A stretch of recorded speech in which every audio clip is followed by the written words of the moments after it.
Hi everyone, Namaste, welcome और welcome back to my channel Colors of Life and welcome to another video. I hope आप सब अच्छे होंगे। तो आज का वीडियो है tuberculosis Q&A part 4। Already 3 videos आ चुके हैं ट्यूबरक्यूलोसिस Q&A पे और ये 4th पार्ट और लास्ट पार्ट है। तो वीडियो को स्टार्ट करने से पहले if you new here, hi my name is Aarti. I make health related videos या specially videos about tuberculosis because I am a brain and spine TB survivor and I share videos on the basis of my experience. I am not a medical professional. So let's get started with the video. First question है, दीदी हमें lungs TB है, doctor को देखिए, अभी तक मेरा खांसी ठीक नहीं हो रहा है, बाकी सब ठीक है। तो खांसी जो है, कफिंग लंग्स टीबी में बहुत इंपॉर्टेंट सिम्टम है। कफिंग बहुत ज़्यादा होता है आपको, और आपको टीबी डायग्नोस होने के बाद, आपकी मेडिसिन स्टार्ट होने के बाद भी आपको कुछ टाइम तक कफिंग हो सकता है। तो अभी अभी आपका ट्रीटमेंट शुरू हुआ है तो थोड़ा टाइम लगेगा आपको खांसी ठीक होने में। अगर आपका ट्रीटमेंट काफ़ी टाइम से चल रहा है फिर भी अगर आपको खांसी आ रही है तो ये आपको डॉक्टर को दिखाना चाहिए, डॉक्टर को बताना चाहिए। उसके बाद ऐसे ही बहुत सारे क्वेश्चन थे, मैंने एक क्वेश्चन पिक किया है, आपकी मेडिसिन कब से बंद हो गई है या फिर आपकी मेडिसिन कब बंद होगी, आपकी कब तक ट्रीटमेंट चलेगी। तो गाइस फाइनली मेरी मेडिसिन बंद हो गई है। मेरी मेडिसिन बंद होके ऑलमोस्ट 15 डेज़ होने वाले हैं और मेडिसिन बंद होने के बाद मुझे काफ़ी अच्छा फील हो रहा है, काफ़ी लाइट फील हो रहा है। पहले मेडिसिन लेने के 1-1.5 घंटे बाद मुझे नौजिया होता था, वॉमिटिंग होता था, वो कम्प्लीटली चला गया है। मेरा एपिटाइट भी अच्छा हो गया है, मुझे खाना भी बहुत अच्छे से खाने का मन करता है। तो यस, मेरा मेडिसिन बंद हो गया है और इसको बंद हुए ऑलमोस्ट 15 डेज से ज़्यादा हो गए। उसके बाद का क्वेश्चन है, मैम मेरी मम्मी TBM हुआ है, वो अनकॉन्शियस है, अभी मेडिसिन भी खाना पसंद नहीं कर रही है, मेडिसिन खाने को देते हैं तो फेंक देती है, प्लीज़ सजेस्ट कि उनको मेडिसिन कैसे खिलाए। तो पास में मैंने ऐसे कुछ पेशेंट्स देखे थे जो मेडिसिन बिल्कुल भी नहीं खाते थे, स्पेशली ओल्ड पीपल जो होते हैं, मम्मी आंटियाँ, वो लोग मेडिसिन नहीं खाते हैं। तब एक बार मैंने डॉक्टर से पूछा था, डॉट सेंटर के जो ट्रीटमेंट प्रोवाइडर होते हैं उनसे, ट्रीटमेंट सपोर्टर, उनसे पूछा था तो उन्होंने बोला था कि आप पानी में घोल के दे सकते हैं मेडिसिन। तो थोड़ा सा पानी लेना है, उसमें मेडिसिन घोल के आप उनको पिला सकते हैं। मतलब अगर वो मेडिसिन खा ही नहीं रहे हैं तो कैसे ना कैसे तो देना ही है। तो इस तरह से आप दे सकते हैं कुछ दिन के लिए, बट आप ट्राई करें कि वो मेडिसिन अच्छे से ही ले। इस बारे में आप अपने डॉक्टर से भी बात कर सकते हैं, लेकिन जहाँ तक मुझे डॉट सेंटर वालों ने बताया था कि आप पानी में, थोड़ा सा पानी में घोल के दे सकते हैं मेडिसिन। उसके बाद का क्वेश्चन है, ब्रेन टीबी 3 मंथ ट्रीटमेंट के बाद भी फीवर एंड बॉडी शेकिंग होता है, ये मेडिसिन साइड इफ़ेक्ट से है या फिर टीबी रिलैप्स कैसे पता करें। तो हम टीबी रिलैप्स उसको कहते हैं जब आपका पूरा टीबी का कोर्स ख़त्म हो गया हो, आपने टीबी की मेडिसिन बंद कर दी हो, आपको लगा कि आप टीबी से ठीक हो गए, लेकिन 4-5 महीने बाद या फिर 1-1.5 साल बाद आपका टीबी की बीमारी वापस आ जाती है, तो उसको हम टीबी रिलैप्स कहते हैं। तो ये आपका टीबी रिलैप्स बिल्कुल भी नहीं है, क्योंकि आपका टीबी का ट्रीटमेंट ख़त्म ही नहीं हुआ है। ब्रेन टीबी 3 मंथ ट्रीटमेंट बहुत ही इनिशियल फेस है, बहुत ही स्टार्टिंग का फेस है। इस टाइम बहुत सारी प्रॉब्लम्स होती है। Brain TB, since I am a brain TB survivor, तो मुझे पता है ब्रेन टीबी में कितनी प्रॉब्लम्स होती है। तो 3 महीने मतलब अभी स्टार्टिंग का फेस है, तो इस टाइम ज़्यादा प्रॉब्लम्स होती है, बॉडी में ज़्यादा वीकनेस होता है, फीवर भी होता है। लेकिन अगर आपको फीवर रेगुलर हो रहा है, डेली फीवर हो रहा है और हाई फीवर हो रहा है, तो आप अपने डॉक्टर को बताइए। आप एक थर्मोमीटर लेके रखिए घर पे, और अगर आप डेली फीवर जो है, आप टेम्परेचर चेक करिए। अगर डेली ज़्यादा हाई फीवर हो रहा है तो आपको अपने डॉक्टर को बताना चाहिए।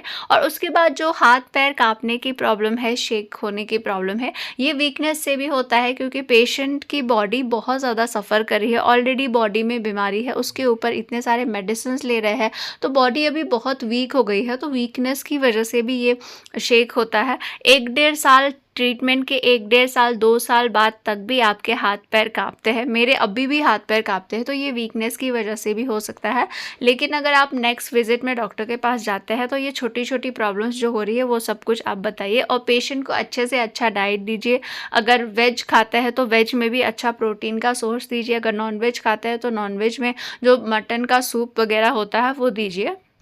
नेक्स्ट क्वेश्चन है, हाय सिस्टर, मुझे भी सेम आपके जैसी ही प्रॉब्लम है, मुझे 9th मंथ हो गया है, मेरा एक पैर अभी भी मूवमेंट नहीं कर पाता है और मैं अभी वॉकर से चलने लगी हूँ, क्या मैं बिल्कुल ठीक होकर अपने पैरों में चल पाऊँगी? बगैर वॉक करके, प्लीज़ टेल मी। अगर आप पे ये क्वेश्चन आ रहा है कि क्या आप चल पाएंगे, तो आप मेरा 1.5 साल पुराना वीडियो देख सकते हैं। वहाँ पे मैंने एक क्लिप लगाया हुआ है जहाँ पे मैंने दिखा हुआ है कि मैं कैसे चलती थी। मैं भी ट्रीटमेंट शुरू होने के 6-7 महीने बाद से ही मैं चलने लगी थी। आप वॉकर से भी चल रही है, ये बहुत ही अच्छा साइन है, क्योंकि कुछ कुछ पेशेंट्स जो है बेड से खड़े हो जाए, ये भी बहुत अच्छा साइन है। अगर आप वॉकर से चल रही है तो आप कंटिन्यूसली उसको गिव अप मत करिए, ट्राई करते रहिए और ज़्यादा अपनी बॉडी को प्रेशर नहीं देना है, ज़्यादा नहीं चलना है। एक टाइम रखिए, कितना टाइम आप डेली कर सकते हैं आप उतना करिए। और अगर आपके लिए पॉसिबल है तो आप फिजियोथेरेपी ले सकते हैं कुछ मंथ्स के लिए, क्योंकि फिजियोथेरेपी जो है इस कंडीशन में काफ़ी हेल्प करता है। तो अगर आपके लिए पॉसिबल है, पास में कोई क्लिनिक वगैरह है, तो आप फिजियोथेरेपी भी ले सकते हैं। नेक्स्ट क्वेश्चन है, दीदी मेरी 6 मंथ्स की एब्डोमिनल टीबी की दवाई ख़त्म हुई है कुछ दिन पहले, और इस 1 साल में मेरा 10 kgs ऑलमोस्ट लूज़ हुआ है, और मैं कैसे अब वेट गेन करूं? सबसे पहले तो कॉन्ग्रेचुलेशंस, आपका टीबी का ट्रीटमेंट ख़त्म हो गया। Congratulations, wish you a very healthy life.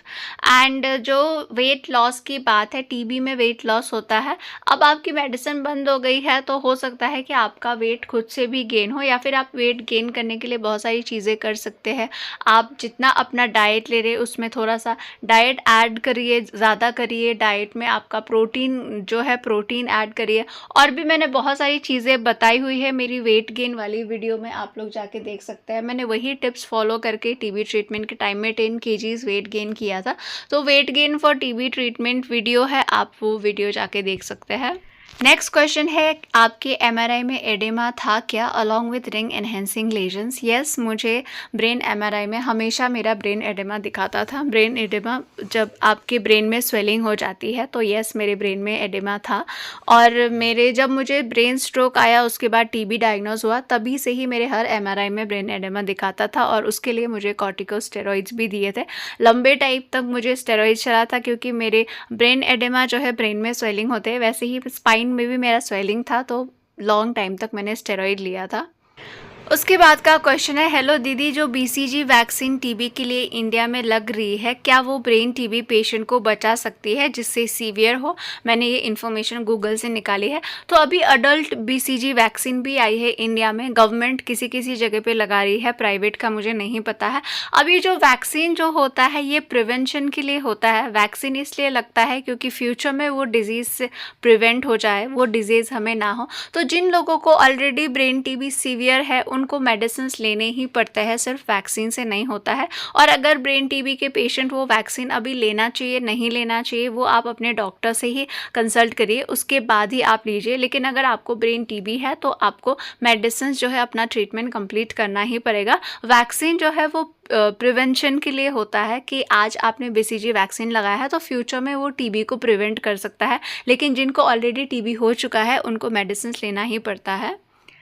Last question है, मैम मुझे एब्डोमिनल ट्यूबरक्लोसिस है, नेक्स्ट मंथ मेरा कोर्स कंप्लीट होने वाला है, तो प्लीज़ आप मुझे थोड़ी सी डिटेल शेयर कर दे आगे के प्रोसेस के लिए। तो जब आपका ट्रीटमेंट कंप्लीट होने वाला मंथ होता है, तब आपको बस अपने डॉक्टर के पास जाना है, सारी चीज़ें वही आपको बताएंगे।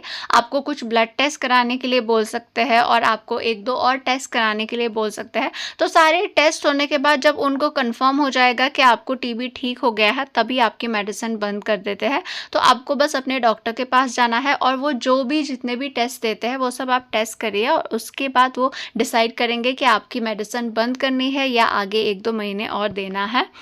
सो फ्रेंड्स, इतने ही थे आज के क्वेश्चंस टीबी से रिलेटेड। एंड वीडियो एंड करने से पहले again I want to make it clear that I am not a medical professional. तो जो भी चीज़ें मैं यहाँ पे शेयर करती हूँ, अपने एक्सपीरियंस के हिसाब से शेयर करती हूँ, इसको एज अ प्रोफेशनल एडवाइस मत लीजिए। आप अगर आपको कोई भी प्रॉब्लम होती है तो आपको अपने डॉक्टर के ही सजेशन लेना चाहिए। And thank you so much for watching guys. अगर आप लोगों को ट्यूबरक्लोसिस से रिलेटेड और भी इन्फॉर्मेटिव वीडियोज़ देखना है तो मेरे चैनल कलर्स ऑफ लाइफ को सब्सक्राइब करिए। Thank you so much, bye bye.